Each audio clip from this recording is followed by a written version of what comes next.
আপনি যদি খুব স্মুথ একটি পিরিয়ড বা মাসিক চান তাহলে আপনাকে যে কাজটি করতে হবে, আমরা জানি যে আমাদের যে মেনস্ট্রুয়াল সাইকেল অর্থাৎ মাসিকের যে চক্র সেটাকে যদি আমরা দুটো ভাগে ভাগ করি, প্রথম ভাগকে আমরা বলে থাকি যে এই ভাগে আপনার 1 থেকে 14 দিন পর্যন্ত, এবং এই ভাগটিতে ইস্ট্রোজেন হরমোনের প্রভাবটা বেশি থাকে।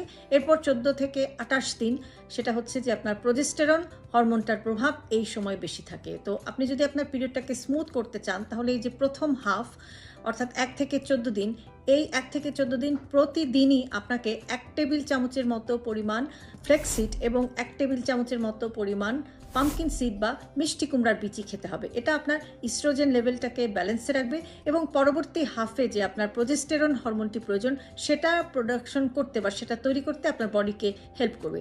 এরপর দ্বিতীয় হাফে অর্থাৎ 14 থেকে 28 দিনের মধ্যে প্রতিদিন আপনি 1 টেবিল চামচের মতো তিল বা সিসেমে সিড খান।